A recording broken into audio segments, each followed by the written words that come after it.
the great tradition of winners coming from the West, Troy MacMillan's going to join us now to tell us his story. And it's just been fantastic to spend a bit of time with Troy over the last couple of days, and we're all dreaming up ways to, you know, send him a few curveballs. But maybe that's for next week. Troy, welcome.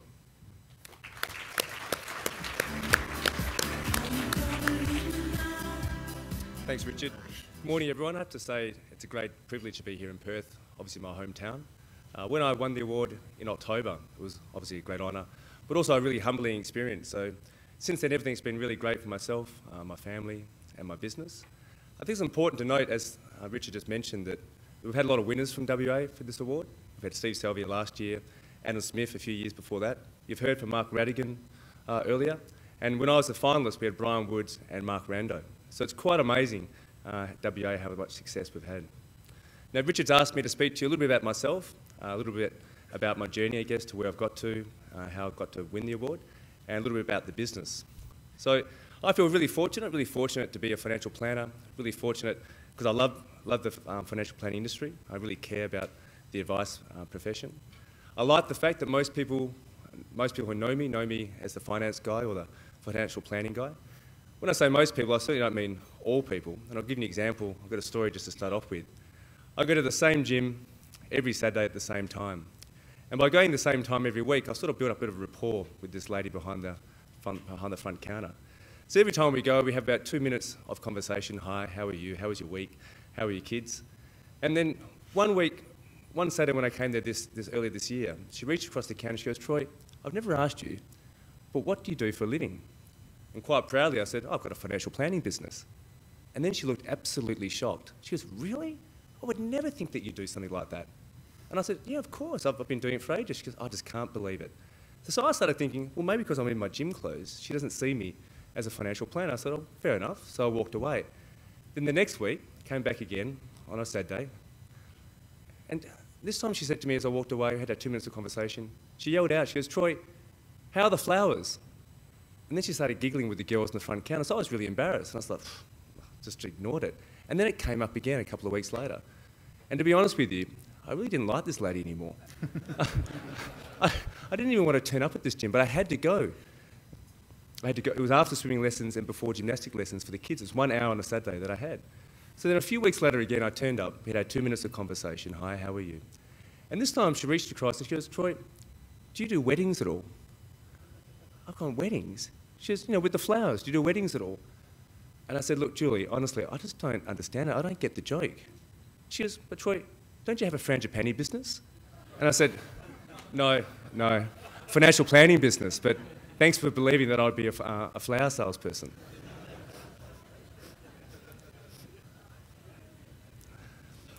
I'm married to Gemma. I have two beautiful girls, Allegra and Aria, who are 5 and 3. This is when we went to Disneyland just after winning an award, which was a great experience. When I got married in a Greek Orthodox church, and it really was a case of my big fat Greek wedding. On one side there was 4 of my family, on the other side there was 300 first, second and third, fourth cousins. My wife's family originates from Kastorolizo, which is a small island in Greece, just near Turkey. You can see Turkey in the background there. My wife's brother, Steve, I invited him into the business 2 years ago. Steve's a chartered accountant, very smart guy, and he had a great personality. I thought would be perfect for financial planning. And I'm pleased to say it's all worked out really well. Just last week, Steve brought equity into the business, and it's really started, I guess, our succession plan, Steve being 10 years younger than me. The thing with Steve is that Steve and my wife have exactly the same personalities. So I'm fortunate to feel like I'm around my wife 24/7. My journey into advice sort of started, I guess, when I was young. I loved investing. I bought my first shares, Woodside shares, when I was 16. Bought my first property when I was still at uni. And then I left uni in 1991 and did what everyone would do, took a year off. Went over to America with my best mate, had a fantastic time, and those memories obviously best left with me than to share with you. But the best thing about that trip was that we pretty much backpacked around America, except for the final week. In fact, the final week we spent just as much in 1 week as we did for the 51 weeks before. Because we went skiing in Aspen, Colorado. And that decision was one of the pivotal points in my life, because one morning I was having breakfast at a very fancy hotel, and there was a gentleman sitting next to me having breakfast all by himself. So I invited him to our table. And little did I know what an effect that would have on my whole life, because he eventually became a big mentor of mine. He was a director on the board of 12 different American companies, Chevron being one of them. And later on in my life, in '92, I came back to Perth, started working at a chartered accountancy firm. But 3 years later, I went back to America, and I worked with him over in New York. Really worked as a personal assistant. He shared with me his portfolio. It was a pretty impressive portfolio.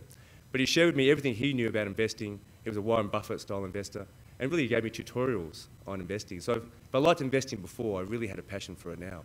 So in 1996, I went to Tokyo. I got a job with Deutsche Bank, doing investment banking, working on the Pacific Rim. But I didn't go to Tokyo for that. I actually went to pursue my dream of training with the world's greatest karate instructor. I've been doing karate for many, many years, and he was my Mr. Miyagi.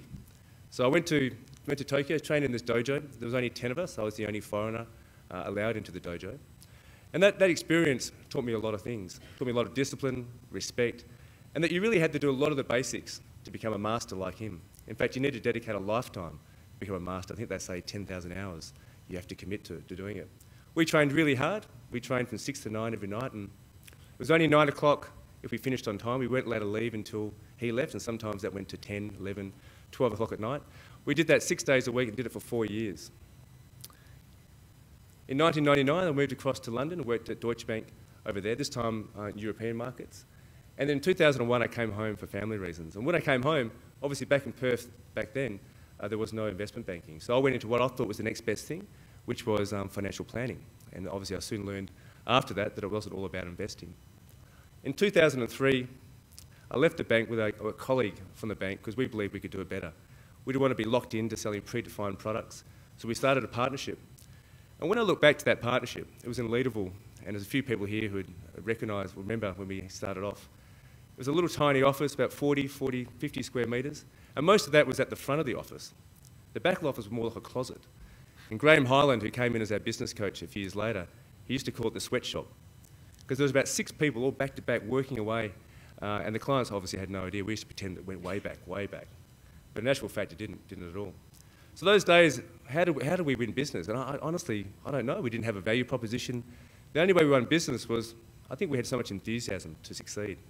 And also, I think we had really great rapport building skills that were useful back then. But the business did become successful, and in 1996 we corporatised, and 2006 we corporatised. But then, unfortunately, at the end of the 7 years of that partnership, things began to sour. The relationship with my partner wasn't going so well. We had different ideas of how to manage clients, staff, and the business, so I decided to separate.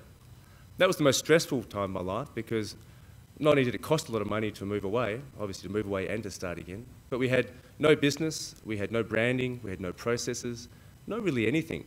What we did have had some loyal staff and had some loyal clients, and we had a business plan that we all believed in. And the good thing for us, when I think back now, is that we were able to start fresh. We had the old world and we had the new world.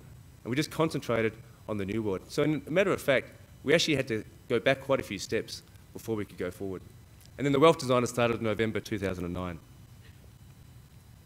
So with the Wealth Designers, our main skill sets are around client management, project management, and strategic management.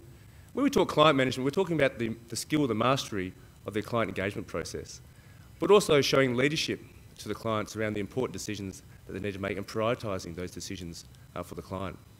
When it comes to project management, it's really around our skill to deliver the outcomes on time and on budget to the clients. And finally, strategic management was our ability to position the micro operational advisory steps in the much larger macro picture to the client. Now, the other good thing with starting fresh is that we had ideal clients, and we were very strict around who we were going to see. Of course, in the old days, we'd see anybody, but now we want to be very, very strict on who we're going to see. And the first thing is our clients have to take advice. Not just the easy advice, they've got to be able to take the hard advice, because really that's the advice that matters. The advice around changing their behaviours, around giving them, if we want them to start spending less, if they don't take our advice, it's very hard for us to reach the outcomes that are important to them. Not just our advice, but also our process. If we want both a husband and wife to come to the meeting, well then they have to come to the meeting. It's got to be complex, and when we're talking defining complex, it's not for us, it's what's defined to the client. Because if the client doesn't deem something to be complex, they're never going to buy our advice. They've got to be respectful. Now, we can't professionally care for a client unless we respect them. But to respect them, they've got to respect us. So we're not going to take clients who are rude to staff, late for meetings, dominating conversations and complaining about fees. We've got to be able to add value. Not just any value, we want to be able to add significant value to the client. Clients really don't care about all the finite things that we do, like the portfolio management, the asset allocation. Well, some do, but not many. What they care about is the relationship that they have with us can maximise the probability of them achieving the outcomes that are important to them. We engage clients at the Wealth Designers on the why factor, not the what factor. So before we can determine what we're going to do for the client, we have to discover why they're going to be engaged as clients and why they're going to pay our fees.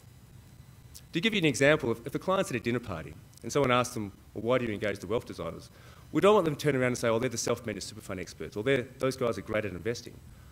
We want them to turn around to say, well, those guys maximise the probability of me achieving my outcome of working 4 days a week so I can spend more time with the kids, Amy and Andrew.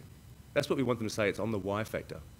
And if you think about it, if we were engaged on the what factor, if we did the self-managed super fund, we got the property and the super, and we did the gearing, what happens next year? What happens next year when that's done? How are we going to charge a fee once our advice has been given? So if we engage in the why factor, we're always going to have a relationship with the client that's based on peace of mind. Finally, they've got to want to pay for the advice, and of course, got to be able to pay for the advice, because they know by following the advice, it's going to give them the best chance of reaching their outcomes. When they pay for the advice, it's got to be visible, transparent, and not linked to any product. We only charge flat fixed fees, and by doing that, we find it's so easy for the client, but not just for the client, it's so easy for our centres of influence and accountants. Things we focus on in the business and things I focus on as the managing director, and these things that we measure regularly, is that we want a PE ratio of 10 times. So for every dollar profit, we want a value of 10 times. All our advisors, including myself, have a face time of 60%. So 60% of the time, we're in front of prospects, clients, networks, centres of influence, influencers, or accountants and so on. For every first meeting, so we want 80% success factor. So 4 out of 5, every first meeting, we get the chance to move on to the next stage. For the 100 active clients that we have, we want 66 referrals each and every year from our clients. We want 25% growth on our revenue. We want a 90% thrill factor for our clients. And that's done from an independent survey that 90% of the time the clients are happy to come back to us and want to work with the Wealth Designers. And then we have a 40% EBITDA. So 40% profit on every client every year going forward. These are things we measure, and the staff are measured on the face time of 60%. So it's their job to ensure the advisors achieve a face time of 60%. If you'd ask me what I'm most proud of, is this. It's my ability to build a great team who are all culturally aligned, loyal, and totally in sync with our vision to be a great advice firm that solves clients' complexity and delivers certainty to clients around their outcomes. The other thing is the ability to bring young professionals like Steve into the business. We've got 4 people who come from chartered accounting backgrounds now as advisors, and I'd never thought to be able to attract people of that sort of profession into the industry. So you can see how things are changing in our industry. If you ask me what the biggest breakthrough's been, the biggest breakthrough happened last week. Last week I was told by 2 staff members that I was no longer required in our 3rd biggest client's review meeting.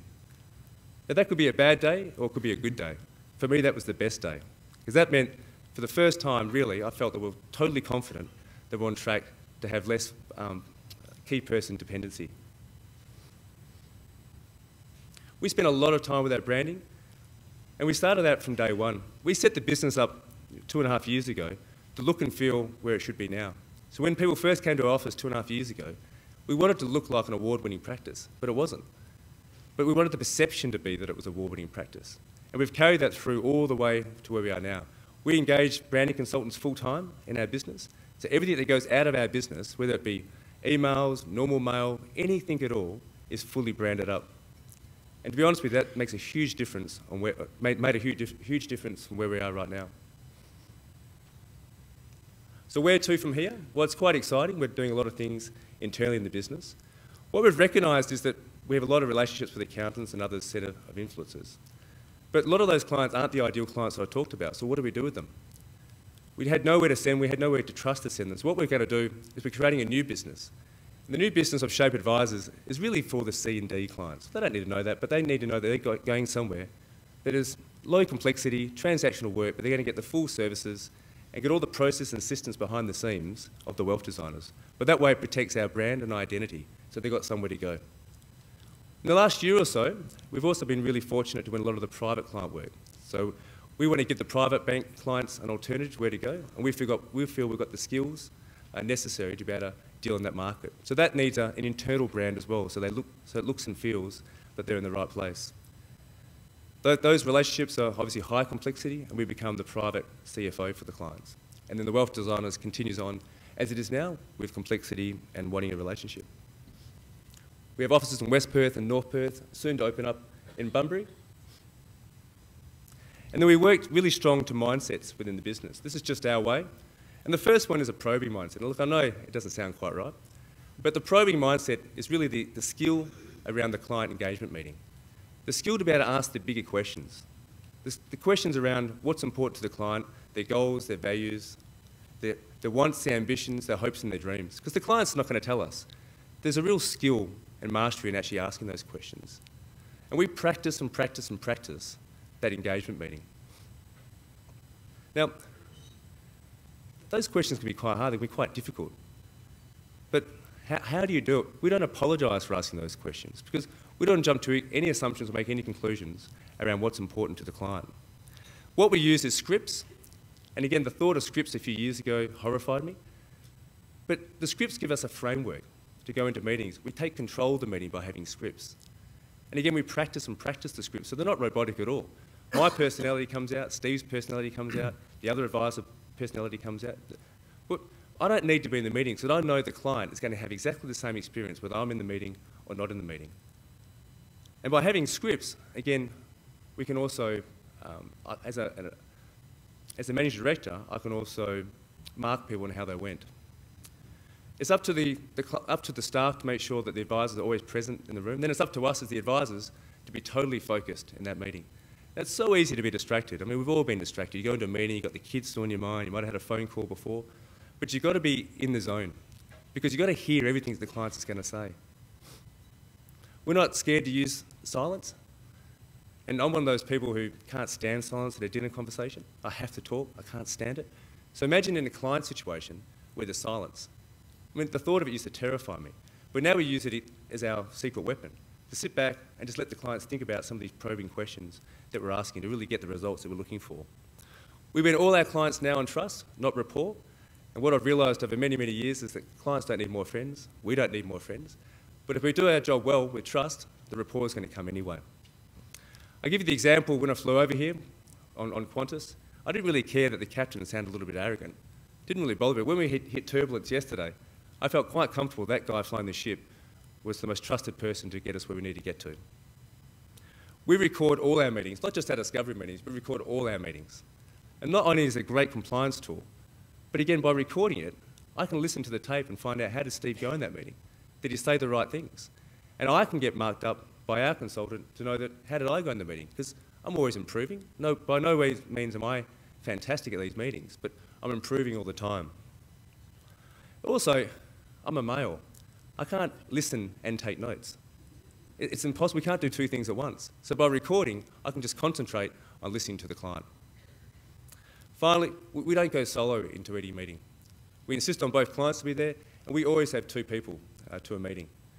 And again, the thought of having someone else come in to meet with me years ago would have terrified me as well. It would have crowded my space.